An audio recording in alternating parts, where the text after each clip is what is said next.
think it's common when you are leading a school or a district, you feel like you're supposed to have all the answers, right? Like, I am the decision maker. I need to know, I need to be the expert of all the things. And in working with us, and especially across the system and having the support at every level, it feels like, no, you have permission and actually are encouraged to use your people. You cannot do it alone. Welcome to Unlock 360, the podcast that delves into education, systems, and leadership. I'm your host, Edwina Adams, and on the show today, we have Kristen Buczek.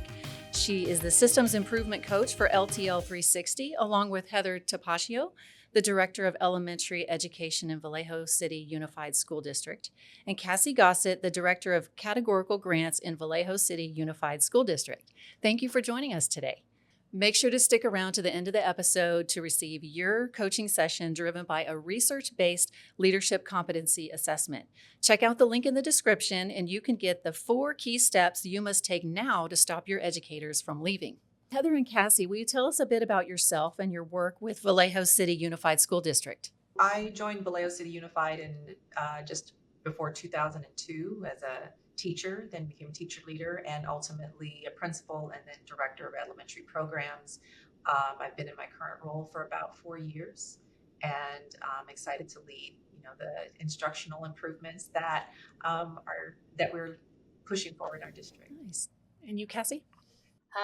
It seems like I may have joined Vallejo City Unified around the same time as Heather, October of 2001.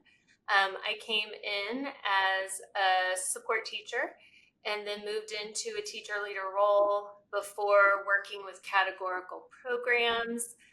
Then I headed back to the school site as a principal, and I've been in my current role for almost 2 years. So I too am excited to see where this work can go, especially in how we can utilize our supplemental resources to make sure we see amazing student outcomes. Thank you. What was your partnership like when it first began with LTL 360? When I was first introduced to Wendy, it was through a project to look at our instructional priorities work and really define them and make them clear and accessible to all of our partner groups, whether that be our teachers and our principals, and really define what are the look and listen fors that we want to see in our classrooms. So that was our first project with LTL, and that has since developed into work around our district leadership teams, defining not just our instructional practices as we want to see them, but also our PBIS practices, our SEL practices, all of those things coming together in a comprehensive way. And LTL has supported us in streamlining and kind of giving real defined borders to what we want to see and develop it in a way that's communicable to our greater community. Okay, great. Kristen, do you have anything to add to your initial time working with them? I think Heather hit it nicely. My work specifically is more at the school site level, and I get to really engage with the site leaders and their site leadership teams, if they have them. If they don't, then that's where our work begins, and we develop that site leadership team. And then also got to start some work with a PBIS team that works across all levels throughout the district to help just build the coherence, build the understanding and the alignment across the different priorities that Heather spoke of, the different systems that are in place. And it's been really exciting to see how so many different levels can come together and stay the course, So it's been fun to support that. Well, speaking of that, you ladies, did you have, how were your site administrators? Were they receptive to this? So yes, thankfully at the start, when we started the work around the instructional priorities, site leaders were brought into the process to be part of that development, to make sure we had those voices in the school buildings at the table. And so those folks who participated were then able to kind of be ambassadors to other site principals and site leadership to bring that forward. I think that site principals have been receptive because they've seen the coherence grow, as they've seen things have an impact and seen the clarity and been able to see the message in action, then their support of our projects with LTL has grown. You never walk in the door and just get full buy-in from a group of folks who've been around in a system for a really long time until you start kind of showing the proof of action, right? And so because we've made some gains and strides in this relationship, I think it's been, we've been able to just, show the course as it goes forward. That's great. Cassie, did you have anything? I do just want to add that I think LTL 360's approach and consistency and how they've worked with us and how our trainings have gone have really been a benefit, and our site leaders have learned to trust this process because it's grounded in research, but also supported by the data. And the strategies are implemented in a collaborative effort where we're all moving forward, as Heather and Kristen have both said, coherently and not necessarily in lockstep, but trying to really move together with a similar approach. That's awesome. I would love to speak to this question too, because I think I really wanted to hear what the district office reps had to say, or representatives, because I got to see day one what it's like with each of these site administrators. And what I took away is it's not perfect on the first day. It's kind of like, oh, here you are, you're another person to tell me how we're going to fix things at my school, or what I'm doing. And most of the leaders said, right, I see y'all nodding, like, and I can imagine being the deliverer of, hey, you now have this new coach that's coming in. And so for me, the answer would be, it really depends. Some administrators day one are so thirsty, and they're like, I will take any thought partnership, any direction that whoever you are, have to give me, right? And then you have others who are kind of like, oh, this is another thing to add to my plate of a billion other initiatives, priorities, whatever we want to call them. And so it really does come down to building that trust with them. And once they see that we're not here to give you another program or another thing that's going to fix you, be a quick fix. We're here to take the amazing supports you already have, the work that you've already done, and bring that together and put it into, implementation. And they know that we're coming back, we're going to help you with the follow through on these things. I think that helps build the trust. And then the other thing I would say that I've learned specifically with, especially the new leaders, is I think it's common when you are leading a school or a district, you feel like you're supposed to have all the answers, right? Like, I am the decision maker. I need to know, I need to be the expert of all the things. And in working with us, and especially across the system and having the support at every level, it feels like, no, you have permission and actually are encouraged to use your people. You cannot do it alone. And so just to kind of reiterate, it's the implementation support, it's the follow through. It's kind of being like a little, I sometimes call myself like a little gnat, like, here I am again, like, remember that thing we said we were going to do, here's we're going to do it. And then they start to see that having a focus, having having that support is really helpful. Accountability. So, accountability. There it is. Accountability. So we help them do that, especially as new leaders. You have so much on your plate. So permission to share the leadership. And and take what you're already doing and hopefully make it better. So this is a great time to remind the listeners that you can go to the link in the description and learn more about LTL 360 and get the 4 key steps you must take now to stop your educators from leaving. So let me ask you, what effect will this work have on the students in your district? Priorities and plans that are part of our work, right, from the LCAP to schools, single plan for student achievement at the school site. But all of them come back to a literacy focus for us. And what our primary goal is to send children through our system with the literacy skills they need to be successful. At its core, that is our primary goal. And in order to do that, we need very specific action steps and markers to move forward. And we need the entire system to rally around very clear instructional practices. So our goal is to kind of strip away the excess and really clarify for folks what's important. And I think that's where LTL has kind of helped us give some the skeleton to those plans. They can't do it for us. We can't do it for the classroom. It has to happen in the classroom, but we can strip away the excess message and say, these are the things that are important. Here's how we're going to move forward as a system.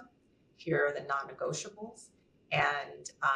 And here's where you get to play in the sandbox, right? To be creative, to do all those things. But at its core, we need children to get a year's worth of gain from a year's worth of instruction.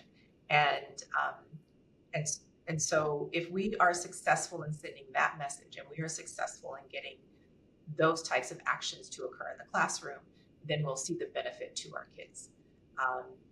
First, good instruction every day, all day, right? I just want to echo what Heather said in terms of, what we would like to see from this work is our students, being able to demonstrate grade level mastery of standards, but also evidence of the coherence across our system to where, they're going to get messaging or instructional strategies that are similar across the K-12 so that whether our students are at an elementary school or a K-8 or a middle school or a high school, they're going to be able to build their skills as they persist through our system. And if I could add one more thought, and I'm looking at a lot of data this week, right? I'm immersed in academic data this week. And what we've identified in our district is there's a high rate of variability. And so Cassie spoke to, if you're at an elementary school or a K-8 or a K-6 or whatever, your experience as a student should be consistently high quality, regardless of the school you're in, regardless of your economic status, regardless of your race and ethnicity. Those should not be predictors of your success. And if we are providing high quality instruction everywhere you go, then those become less predictable, and we're able to kind of reduce that variability, and all children can, achieving at a level that we can be much more proud of. I love that. Thank you. Did you have anything? I would love to add on to everything they said. It really is about how are we going to reach every single student, even those who are furthest from opportunity. And research actually shows, and John Hattie, people in the education world are probably very familiar with him, edu celebrity, big influencer. He's done a lot of research on what really impacts student success and what has the greatest effect size on student achievement, student results, regardless of background and where they come from and the experiences they've had. And the number one effect is collective teacher efficacy, which in, layman's terms is collaboration amongst teachers with the belief that students can succeed. And so getting people together and actually talking about student and learning sounds super basic, but a lot of things can be roadblocks for that. Time, scheduling, contracts, right? When are we allowed to have teachers come together and talk about, evidence of student learning and what they're doing? So part of our work is to really help build the system or help think of ways to get teachers in a room together and prioritize what those conversations are about and help the school determine, based on all of this data. Vallejo has so much data to work with and to look at. It's, okay, so now that we have all this information, what are we going to do to act on it? And the biggest effect in research says teachers coming together with the belief that they matter and what they do with their kids in those classrooms and at the school site matters. I believe that even if you have a good mindset, you have to have some accountability and reminding you all the time what your true focus is. And so that is great. There's limited time when you're in the room together, and there's so many different things that they're working on day to day. So how are we prioritizing that predicted and protected time? Mm-hmm. So we are coming together. We know there's an assembly next week. We know you've got, back to school night tonight. We know you've got parent conferences. We know report cards are coming up. But right now we're talking about what we're teaching and did the kids know it? If they didn't get it, what are we going to do differently? and sharing best practices with one another. It's getting teachers to see that they are not alone either. You cannot be on an island in this profession, or else you're not going to see results for kids, and that's what we're all about. Heather, what was your perception of the change and what it's been like on the district's team and others involved? I was thinking about that question, and I think the change is not so much in at least at our district level and our district level teams and site administrators. It's not so much a change in perception or belief or a change in our mindset, because we're a very equity minded group. We're very systems oriented group. We really value high quality direct instruction in our classrooms, right? So our values are not a change. The perception of that is not a change. Where LTL was able to kind of support, and where I see the value is in that organizational piece and how things are presented, and that being that collaborative partner around how to kind of just be that other voice. Sometimes someone can hear me say something 50 times, but it's that outside voice that comes in and provides a slightly different twist on how that offers some kind of boost to the message that's been there. So we've had a strong message around high quality first direct instruction, especially around literacy. But through those collaborative conversations, we've been able to provide a foundation to build upon and really send that messaging of coherence broadly through the system in such a way that even teachers are expressing that they are starting to see the coherence. And some of that work is through LTL, some of that work is just through our district teams and priorities that we had that just kind of align with LTL's work already, right? It's, so it wasn't like there was this magic pill that we took and everyone, was all of a sudden on the bandwagon. But it did help us kind of trim away the fat, and say, here's our message. And our message is singular. And here's what we're looking for. I've had a couple of educational partner groups last school year that I worked with. And part of the work was me presenting some introductory kind of state of the state for our school district. And so I would use the slides that we've been using at our district leadership team meetings. For example, the boardroom to the classroom, where we're focusing at every level on impacting student outcomes. Our model around coherence. And I would speak to the instructional priorities and the work that we are doing with LTL 360. And then those partners had the opportunity to go out to our school sites and talk with our leaders and teachers and even our parents. And in the debriefs, some of the feedback has been what you said in that introduction, we heard from others across your organization. And so were things perfect? No. We have, things that we need to work on, and we're in motion to grow. But the fact that people could come from the outside, hear what we're trying to do, and then see it in action, I felt like those are the things that we need to continue to collect so that we are really measuring our progress in multiple ways. Working with LTL 360, it's really not about the quick fix, right? We're so quick to try and find a solution to things because we want our students to be successful. But if we're really going to create deep, sustainable change, that takes a lot of effort. And so I feel like working with LTL 360 and the work that the district leadership team has done has been around building this frame to where the frame is strong, it's supported by good research, and data informs us as we're moving along. So I feel like, once again, LTL 360 has kind of brought us that frame for our actions. And I'll just add to that. I do appreciate strongly, like the different types of data we've looked at, the data work happening at the school sites.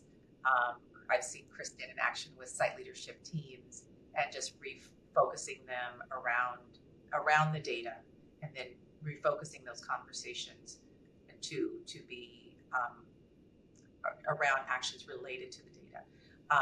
In our district leadership team meetings, we've looked at data that I might not have normally looked at, right? And like our learning walk data, where we're looking at the individual tasks assigned to students and the quality of those tasks and assigning them a success rate in the classroom.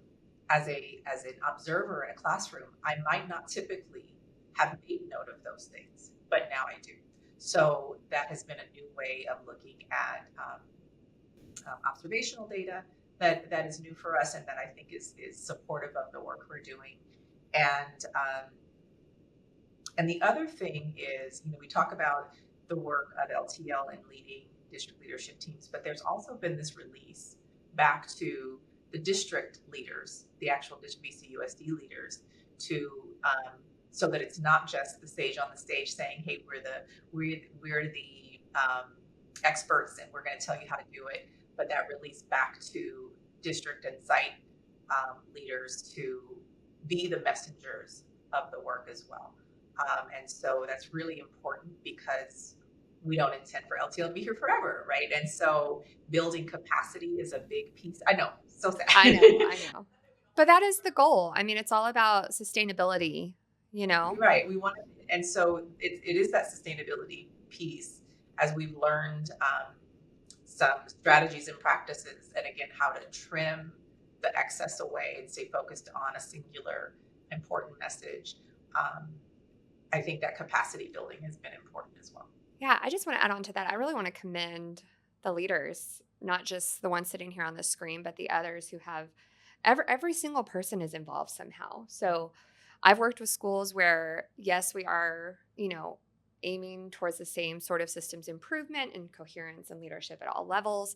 But Vallejo has really, really made a concerted effort to make sure that even if I'm working with, it's supposed to be a principal and their lead teachers, there's a district leader there as well. Not to be the one facilitating the meeting, but to first be there as a lead learner, which we highly believe is one of the best practices out there, right? Learning at every level. And it adds a level of support to the teachers where they can ask a quick question, and it kind of cuts out the middleman sometimes. Like a district leader has a lot more information that they can shed light on when it comes to, especially right now when we're talking about the instructional priorities. Okay, well, can I do this, or is this okay with the district? You've got an immediate answer right there. And if not, these leaders are very open to kind of discussing it. So that in itself, it is messy work. So I know that none of us are sitting here saying, okay, and then now it's beautiful after this 1 year. It takes time, but the conversations have gotten started and have moved so far ahead. I think if you could look and just lay out all of the work that's been done just by being able to get people in the room to have these conversations, you already know that it's impacting kids for the better, and that's what we're all here for. All right. Well, thank you so much for joining us today. We appreciate it. Remember to hit the notification button so you don't miss an episode.